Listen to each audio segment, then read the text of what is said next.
I'm tired of hearing about what the Reds could be, because what they are is not good enough.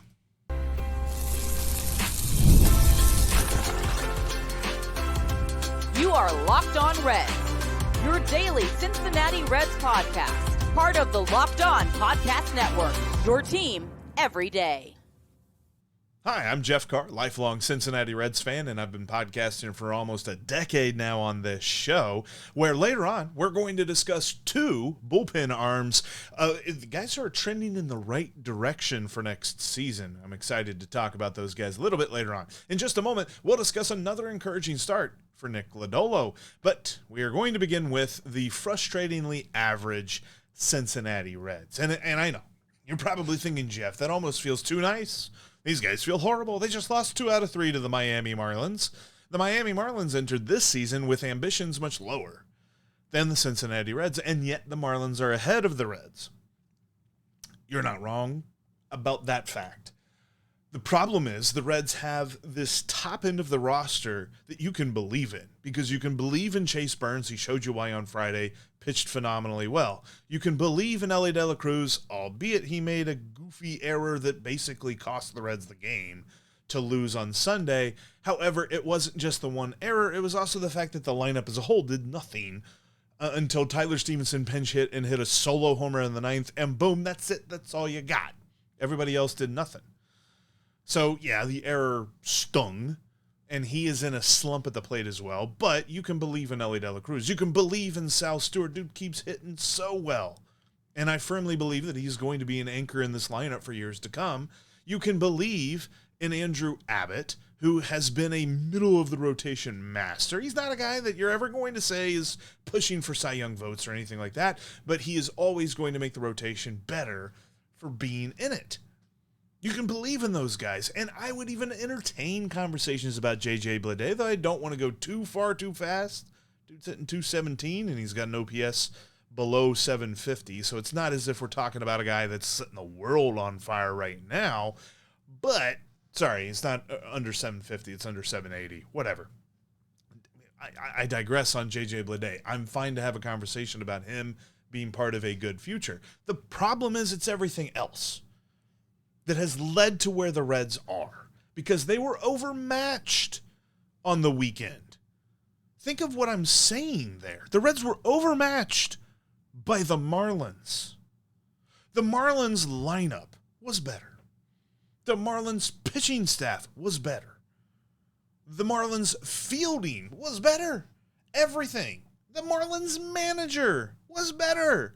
You can't tell me that there was anybody else, and I understand there's a lot of games that are coming up here next, but Terry Francona has basically made a point to say many, many times he's managing for today, not tomorrow. So what was Ron Marinaccio doing in the 9th inning on Sunday? Feels like that was managing for tomorrow. He got outmanaged by the Marlins manager that I'm having trouble remembering his name at the moment, but he was better. Period. The Reds were outmatched. And that's been the theme of this season. In fact, the 8th and 9th innings for the Reds can describe this entire season. TJ Antone has been pretty good this year. He had a rough weekend, gave up some runs on Saturday, gave up some runs on Sunday, was the reason on the pitching line why the Reds lost. But didn't have his best stuff. It happens. Happens to relief pitchers all the time. The problem was it just compounded on compounded on compounded. And when they gave up a few runs, then the Reds tried to make a little bit of a comeback with a leadoff homer by Tyler Stevenson in the bottom of the 8th inning when he was pinch hitting for Key Brian Hayes. Who, hey, I was right about. He did hit a homer in this series. But that was it. That was all that the Reds mustered. They do this thing, and they've been doing this thing for the last couple of weeks where they show like there's something left in the tank. But if you've been watching them closely enough all year, you know what that means. That just means they're going to get closer to an end that we still all see coming. This team has a negative 86 run differential after Sunday. I understand they're only 5 games under 500, 59 and 64, but I'm not here to tell you that's good, because the Reds are good sometimes. It's just not hear enough. They win 2 out of 3 in Chicago. Awesome. That was right after they got swept in Washington. What? And then they come home for a little bit of a 8-game homestand in 7 days, lose 2 out of 3 to Miami. Here come the Cardinals for 5 games in 4 days. Buckle up. And oh, by the way, they added to a dubious stat on Sunday with yet another bases-loaded walk. The Cincinnati Reds, in the year of our Lord 2026, have issued 24 bases-loaded walks. I am so frustrated watching this team because I thought I was buying into the contention. I was buying in to them being ready to go for the NL Central at the beginning of this year. I was buying into it at the end of April when they were at the top of the division. And what we have seen since then has reminded me of 2022 when they lost 100 games. It has reminded me of the years of futility between 2014 and 2024, really. I mean, 2023, because, the guys come up and all that. And they contended for a playoff spot in 2021, but fell short. And, of course, they were in the playoffs in the shortened season in 2020. I digress. It's been a slog. I don't know if you guys know this or not. I was looking at this. I was born in the year 1989. It was after the season. It was in October. So I don't count 89. From 1990 through now, the Reds have won their division 5 times. They have come in second place 3 times. They have been in third or worst every other year in the division.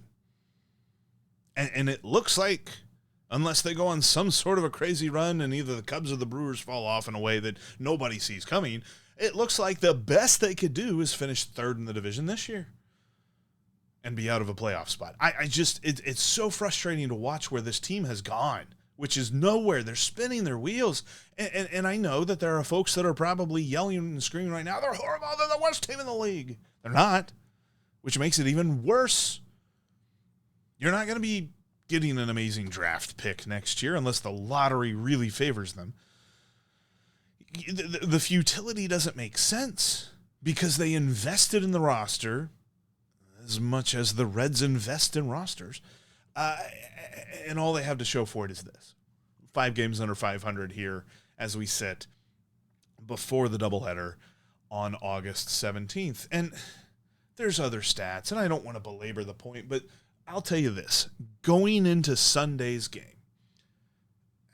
you can try to blame Chris Valleca, the hitting coach. You can try to blame Terry Francona. The people that they have to work with just ain't cutting it. The 4 through 9 hitters in the Reds lineup on Sunday. Get ready for this. Buckle up. I combined their stats. I looked at them. For the year 2026, 2/3 of the Reds lineup on Sunday afternoon in August have a slash line of a $188, 263, 340. So 263 on base, 340 slugging. 2/3 of the lineup is below the Mendoza line on August 16th. It's not good enough. And I don't know exactly how they're going to evaluate Nick Krall at the end of the year because it feels like this team could very well still finish around 500. And if they finish at 500 or 81 or 82 wins, basically, is what I'm talking about here, if they can do that, does this organization then pat itself on the back and move forward?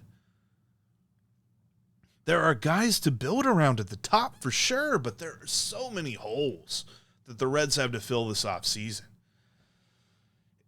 I'm tired of hearing about what the Reds should be or what the Reds could be.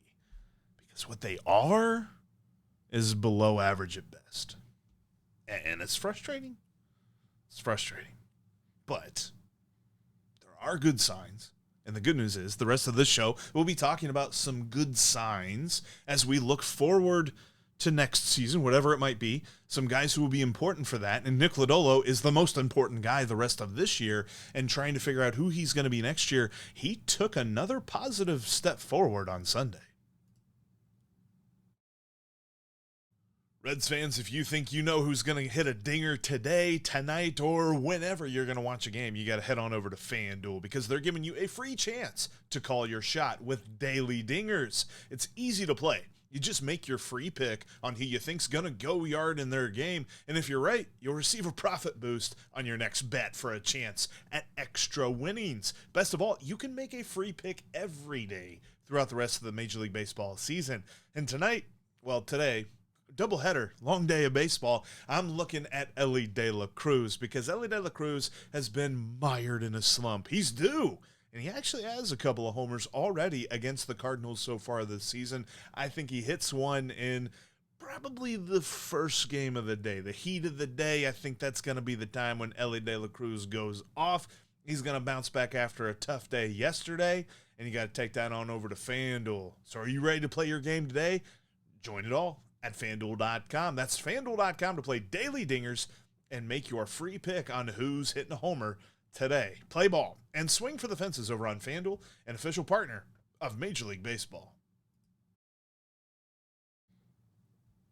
Thank you for making Locked On Reds part of your day, and thank you for helping to make Locked On the #1 sports podcast network in the country. Lock in by joining the Locked On Reds Everydayer Club, which gets you ad-free episodes and a monthly exclusive chat with Steve and myself. Steve's going to be back here in, I believe he's back on Tuesday. It's either Tuesday or Wednesday, I forget. He's been gallivanting around Europe. He's going to be back with us here.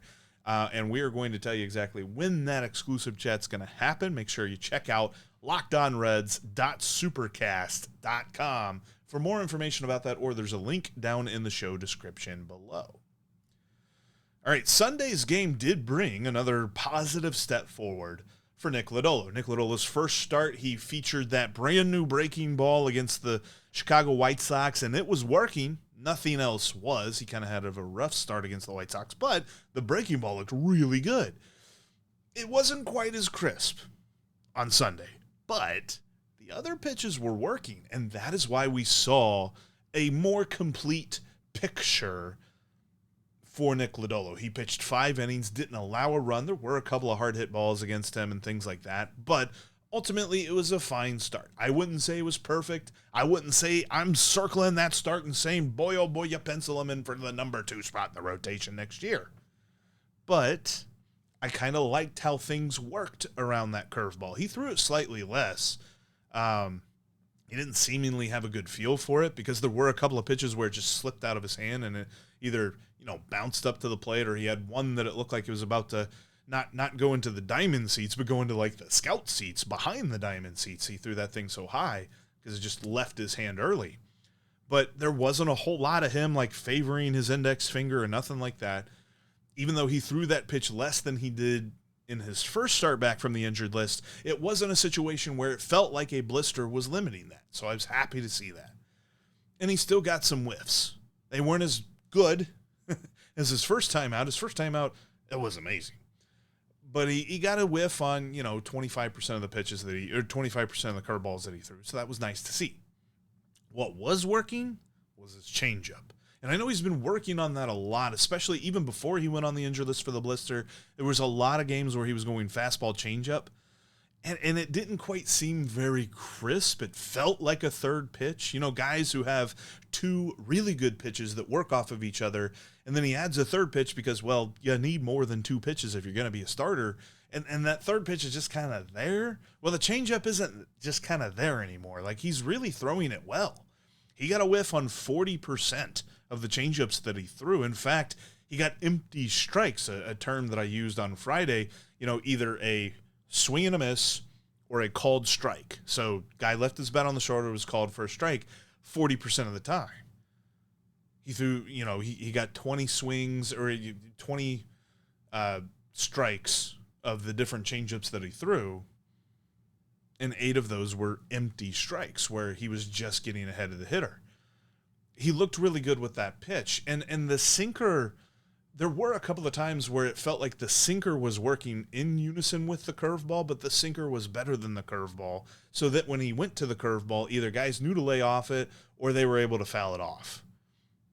So I'm looking next time for more pitching. He only threw 73 pitches in these 5 innings against the Marlins, because that's why you had, and we'll talk about Julian Garcia here in a minute, but Julian Garcia ended up throwing 2 innings in this game, and there were 2 very good innings.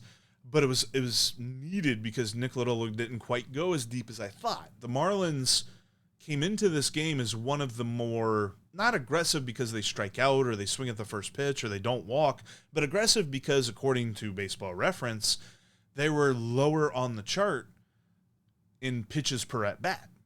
And so I was thinking, okay, maybe Nick Lodolo can get deeper into the ballgame on this. He technically got deeper into the ballgame than the White Sox because he only threw 4 innings against Chicago. And he threw 5 innings against the Marlins. But the encouraging part of this was how he used his pitch arsenal. Like, you felt good about how he was able to use his sinker and his changeup in conjunction with his curveball that didn't have its best stuff today. And the Marlins did a funny thing where they loaded up the lineup on right-handed hitters, and you'd say, well, Jeff, Nick Lodolo's a lefty, platoon advantage. Nick Lodolo's actually better in his career against right-handers than left-handers, so it's kind of fun. You know, right-handers have a better slugging percentage, but left-handers have a better batting average against Nick Lodolo. It's kind of weird. He's just harder on righties for some reason, and I think it's that breaking ball. And so it was the same way with this. Like, he was stymieing the Marlins, even though there were a couple of hard-hit balls. None of them were really like, oh, man, that was tattooed. Or, you know, obviously we're worried about Nick Lodolo at this point. Like, I wasn't worried about Nick Lodolo at any point in the start, and I think that is a huge step forward for him. All in all, the arsenal was a step forward. The overall vibes of the start were a step forward, and I hope that we continue to see this as we move through, because he'll get his start. He will miss the Cardinals series, but he'll get his start as the Reds head back out on the road next weekend. So we should see him, you know, in another good environment. It seems to be continually changing for him, and that's the key. To see more reps, to see more innings, to see more breaking balls, to see if he can get a good feel for that. Because there were a couple of times where he threw an errant breaker that, you know, it either slipped out of his hand or whatever. And he just had a look. You know how you have that look and you're like, man, I keep trying this thing and I can't get this thing right. No matter what I do, it's just not working. I am not succeeding. He kind of had that look for a minute. And I'm like, don't love that. But then he would come back on his next breaking ball and it would be right where he wants it to be. So it's reasonable to expect that he is much harder on himself about the breaking ball than even we are. But I digress. I was happy to see that. In his next start, I want to see him throw more pitches, ideally to get deeper into the ballgame. But the good news was it wasn't as if he was toiling and walking a bunch of guys and having to deal with that. And that's why he threw too many pitches and wasn't necessarily efficient with them. It just kind of felt like the Marlins were battling with him, fouling off a lot of stuff and keeping him from getting too deep into the ballgame. I'm hoping for at least 85 pitches in his next start, and hopefully that equates to about 6 innings. Because the Reds do have a tough task coming up. I mean, they've got 5 games in 4 days against the Cardinals. They're going to finish the season series with the Cardinals by the time that we are about this time on Thursday. They'll be done with the Cardinals for the year because they've got to play 2 games on Monday and then a game Tuesday, Wednesday, Thursday. And so with that, you were hoping that Lodolo could pitch deeper into this one. The Reds didn't have to get into the bullpen. They did this weird thing that I feel like Tito has told us he would not do in managing for tomorrow, and that Tito manages for today to get the win today. He had a chance to get a win for this series. It felt like he managed the pitching staff for tomorrow, though. So, yeah, they used a couple of relief pitchers, but they used Julian Garcia, TJ Antone, and Ron Marinaccio. And quite frankly, Marinaccio should probably be DFA'd so that they get somebody else on the roster, because he's not very good. But I wanted to see Nick Lodolo go deeper than 5 innings. So if you were to say, okay, I wanted him to go deeper, then you didn't love this start, but everything else about it was a positive, and I'm excited to see that. Speaking of those relief pitchers, there are two relievers who actually pitched well in this weekend that was bad for the bullpen as a whole, and I'm excited about what that could mean for the future. A big thank you to our friends over at Amazon for this limited break. This back-to-school season, spend less on your kids with Amazon. Look, we all know how it goes. The back-to-school shopping experience can be a lot because you have a few items on your list, and then all of a sudden, you're shopping for supplies and clothes and lunch gear and tech and about 10 other things that you didn't expect. It adds up fast. I mean, when it comes to the first day outfit and your kid spends the whole day planning that perfect first day of school outfit because they want to make a great first impression, you end up putting as much thought as they do into it, and at least the first day photos are worth it though, right? Or it's 9 p.m. the night before school starts and somebody suddenly remembers they need folders, notebooks, markers, and apparently 12 other things that nobody mentioned until right now. Nothing gets the heart rate up quite like emergency school shopping. In fact, I'm convinced Prime's Deliver Tomorrow Before 7 a.m. feature was created exclusively for parents in this moment. So remember, with Amazon's low back-to-school prices, just spend less on your kids, because every dollar you don't spend on them is a dollar you haven't spent on them. Shop back to school at Amazon and spend less on your kids. I invite you to follow me after the show is over. You can continue the conversation over on social media.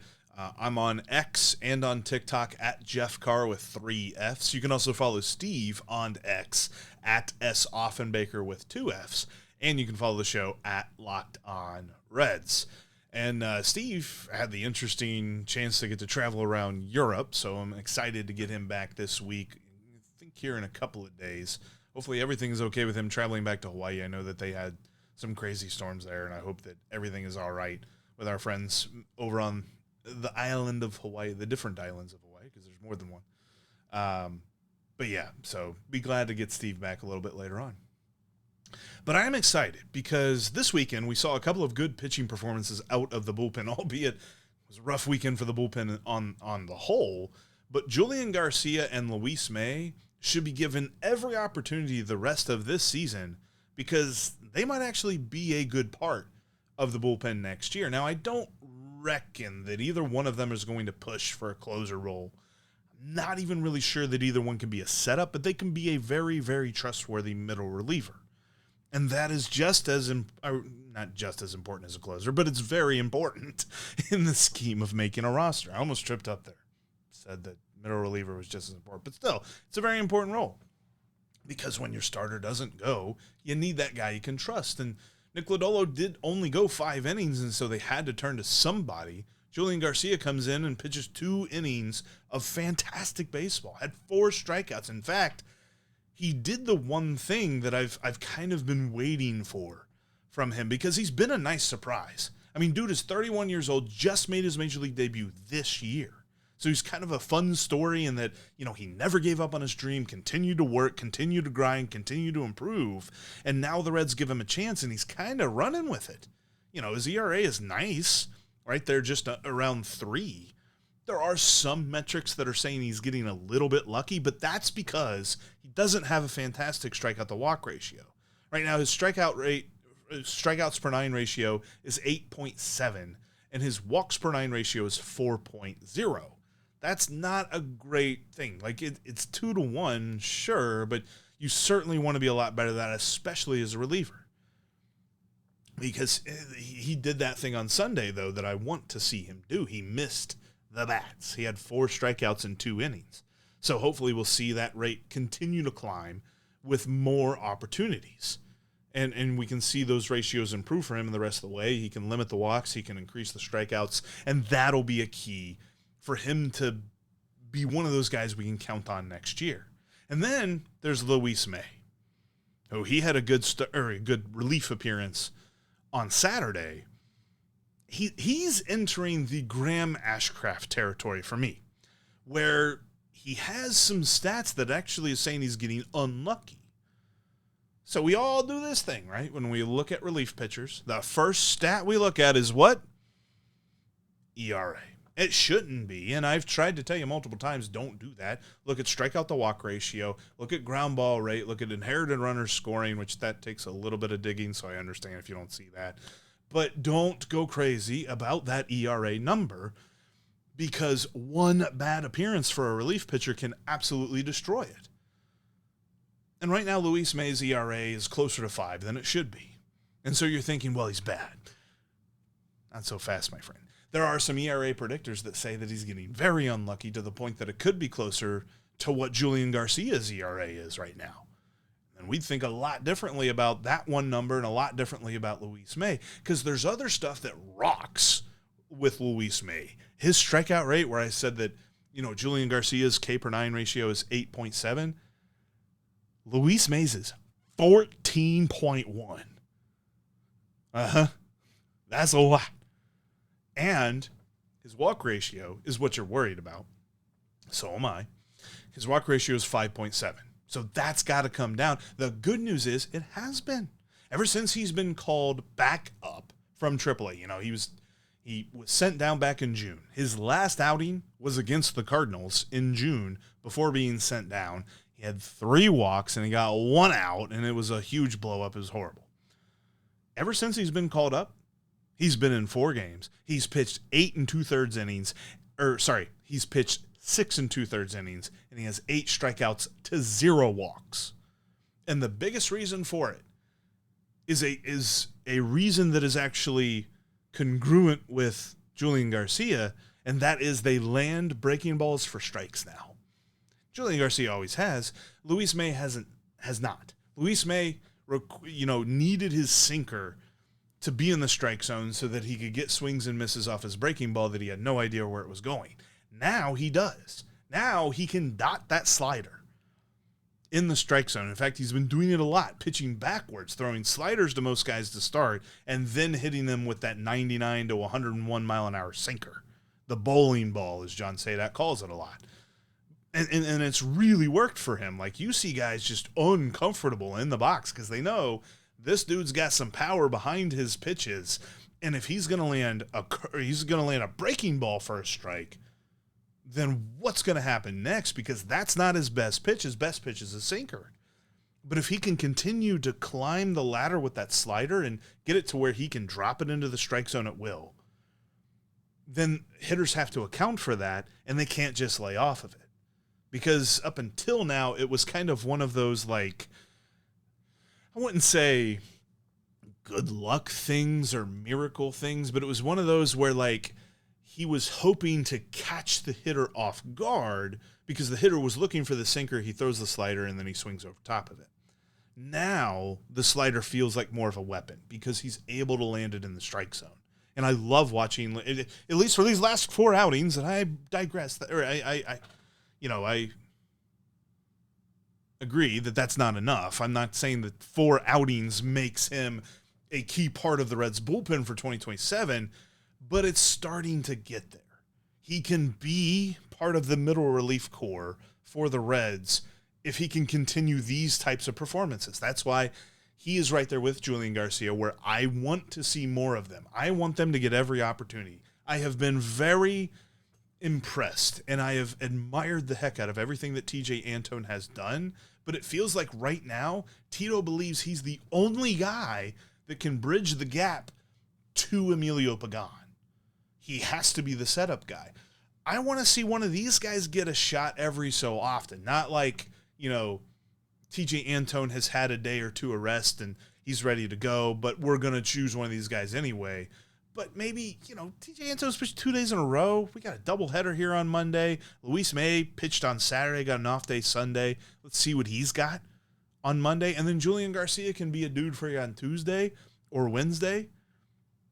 I think that we can start to see these guys in a little bit different situations because Luis May came in to a high leverage situation on Saturday and pitched well. His 3 outings before that were a little bit lower on the leverage scale. Julian Garcia came into a 0-0 tie in the 6th inning and gave the Reds 2 innings of magnificent pitching. I would love to see more of that from these guys because they're both found money at this point. Where the Reds spent money on Caleb Ferguson, who we will see in a Cardinals uniform. They spent money on Pierce Johnson. They spent money on, trade capital to get Brock Burke and guys like that. They spent money on Emilio Pagan. If they can develop some guys and get something out of them in way of performance out of the bullpen, then that's even more valuable than those guys they paid for doing their job too. Because it's found money. You're not paying Julian Garcia or Luis May $6, $8, $11 million. You're paying them league minimum. And that's how you win at the bullpen game. Because I kind of feel like if you were to ask me about like ratios and how much you spend on what positions when you build a roster, you don't want to be spending a ton percentage-wise on your bullpen. Like if you look at a pie chart of like how much you spend on your roster, you don't want there to be a big chunk that is dedicated to your bullpen. You kind of want some guys who either are making league minimum or they just started arbitration or something like that. Arbitration guys need to be the backbone of your bullpen, and that's not been the case for the Reds for the last couple of years. We're hoping Graham Ashcraft can get back healthy and kind of get back into the role that he was before he got hurt, because he was starting to become that guy, albeit he is in arbitration. But the whole point here is like Luis May and Julian Garcia can be so valuable to this team that I hope they continue to get opportunities the rest of this season, because they could both be feature pieces in the middle relief core of this bullpen next year. That would be a huge thing for a guy like Nick Krall, who has decided he has to spend a lot of percentage of his budget on relievers. These guys could help him out a little bit with that. That's going to do it for us here today on the Locked On Reds podcast. Thanks so much for checking out Locked On Reds. And coming up on tomorrow's show, we're going to be breaking down this crazy doubleheader that the Reds have with the Cardinals as we look back at that, look forward to the rest of the series, and see exactly what we're getting out of a couple of dudes in the lineup that I think everybody's missing the mark on. Make sure you subscribe and follow Locked On Reds so that you get all the latest episodes. You can follow Steve and myself on social media. You can follow me at Jeff Carr with 3 Fs. You can follow Steve at S. Offenbaker with 2 Fs. And you can follow the show at Locked On Reds. There's no Fs in that. For those of you on video, we're going to send you to the first ever 24/7 National Locked On Podcast Network YouTube channel. And on audio, make sure you check out Locked On MLB for your second listen. Until next time, you know that we will be Locked On Reds every single day.